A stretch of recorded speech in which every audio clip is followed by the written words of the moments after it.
This is my Dungeon Master Toolkit, or I guess I should say toolkits. It's just a collection of all the stuff that I use whenever I'm trying to run or prep a game of D&D or any other TTRPG. This first box here with all the red pieces, this is mostly prep stuff, but there is a lot of stuff that I do still bring with me to the games.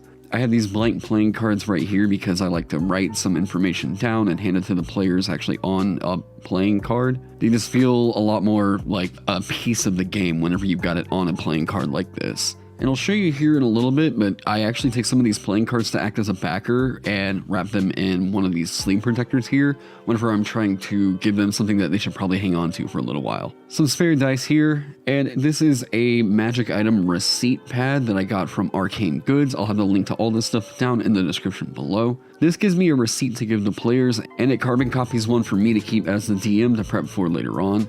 And then this is a 3.5 by 5 inch notepad or like legal pad that I use to track initiative or just take notes on. And this other one is a 3.5 by 5 inch dot grid notebook that I use to draw maps with. Everything else up here is just pens, pencils, extra dice, and dry erase markers. Now let's get over to the other kit. I think this is going to be the one that's going to make a lot of people jealous right here. Let's start from the left. So we have these condition rings right here by Lynx. I like these in particular because they're very flexible. I can put these around a figurine and not really have to worry so much about like these things breaking like I do with some of the 3D printed ones. I also have this 3-digit hit point tracker for big boss monsters. It's not like this is necessary at all.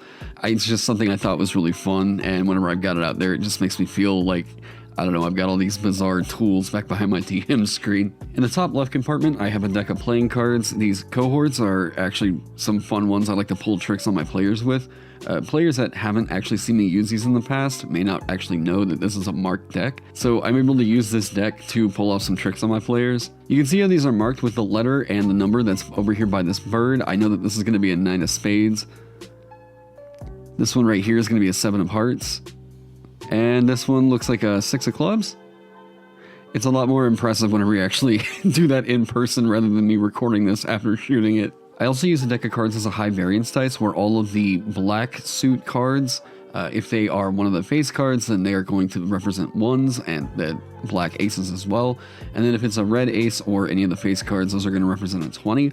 So I use this to model like a high variance die if we really want that kind of a tense moment in the story. And these are just 5e action economy cards that I had originally shown off in my first DM kit, I think I showed last year. I condensed these down to where they're going to fit on a 2.5 by 3.5 card, so that way they're just standard playing card size, and I put these in first an inner sleeve and then an outer sleeve, and then I put them in red because all of the D&D branding is in red, I guess. Anyway, so whenever there's new players, I pass them one of these, and they're able to see what they can actually do on their turn. And these are magic item cards using the PDF that I actually have over on my Shopify if you want to go pick that up. These are magic items that are actually pre-planned, so I have the time to print these out, put them in the cards and do whatever. But if something needs to happen on the fly, I've got that Arcane Goods trackpad over there. These aren't just face cards, these are NPC cards put out by Paizo for Pathfinder. This is one of my favorite systems I've actually seen for generating NPCs in a game. So to use these cards, you lay them out, one on the left, one to the right of the left, and then one in the middle on the bottom. Match up the tear that's roughly 1/3 of the way up the card on the bottom one with the bottom of the 2 upper cards. And then you're going to place the 4th card in the middle of all of them, face side up. Make sure that the black and white alignment bars are visible. So from looking at the card, we can see the arrows that are pointing to neutral good. It also gives us a variety of names that we can choose for this character or just come up with one on our own. Over on the left side, we'll typically get an objective, but unfortunately it looks like this NPC is actually dead. This table will tell us how that person died based on how many hearts that we have. You can see we have 1, 2, 3, 4, 5, 6, so this person died of suffocation.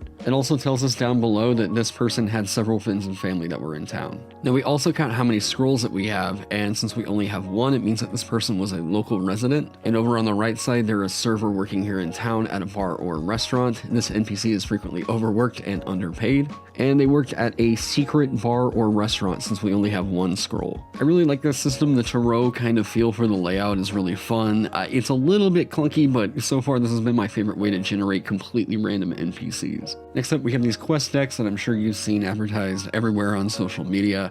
I need a side quest, or something random happens in town, or maybe they go up and they check a bulletin board. I just need something to do for the session, whatever. I use these as a prep tool and just sort of on the fly side quests that might need to happen, so yeah, these are great decks.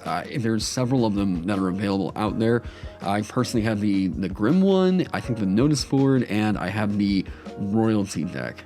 This big chunky diamond up here is I think it's a D14 that has the 7 sins and 7 virtues on it.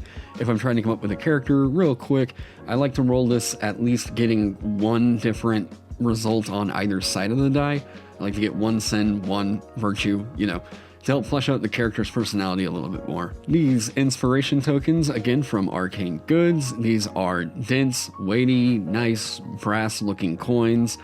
I have never had a player forget to use inspiration if I pass one of these out to them. I also have these Astrology Dice. I'm not sure what I'm going to do with these quite yet, but I'm bound and determined to do something with them. I want to tie it into maybe some divination or like augury potential with it. I don't know, something like that. They're in here because I know for sure at some point I'm going to come up with some use for them. The rest of these dice that are in this 10 in particular are random result dice. A lot of these are from Vescon and AJ Pickett that you can go get over on Amazon. Here we have an emotion die, several different objects that could occur in a dungeon, a treasure die. This is a room shape or hazard die for a dungeon. This is a wilderness exploration die for hex crawl survival. And playing more into that, this is a direction die for maybe the party's getting lost or what direction the wind is blowing. And then this is a weather die telling you what the climate is like right now. These 2d6 that are all skull shaped, these are the random encounter die. A random encounter is going to trigger at my tables on a roll of 7. And then these dice right here are random character or NPC creator dice. You have 2 alignment dice, a class, and a race die. Genocide. In the upper 10, I've got an extra set of Polyhedral Dice. I have a whole bunch of these colored dice from, I think they're called Rand Dice. I picked these up. I'm not entirely sure that these are going to be the ones I'm going to be using a whole lot, but any dice with random symbols I'm a huge fan of. I don't know, I've got monkey brain. I see rock, I like it. Rory story cubes. Everyone keeps praising these things. I really do like them. I think they're a bit clunky, and if Rory's story cubes, whoever makes them, released a smaller version of it, I would buy it in a heartbeat. It's just, again, a bunch of different symbols that can help to inspire your storytelling. Just whatever random stuff might come about, just say yes and go from there. And then lastly, these are potion tokens and dice that I'll pass out whenever players get a potion of healing. That way they know that they've got it. And then the potion shaped dice are just, they're fun to roll. They're cute. Yeah, there's a million dice in this thing, and I don't know, more dice. Monkey brain happy. There's a few other tools I'll make mention of real quick. I've got these monster cards. These are just the official ones from Wizards of the Coast. I've got wrapped in card sleeves. And then a bunch of NPC face cards within my DM binder that I'll pull out as something for the players to take a look at. Or if I'm building kind of like a profile for an NPC, I'll pull this out and paperclip it to a character sheet or some session notes. You know what? I want to challenge some other creators out there. I want to see what tools you got hiding in your DM kit. So I'm issuing this challenge to the following channels, and please go sub to these guys.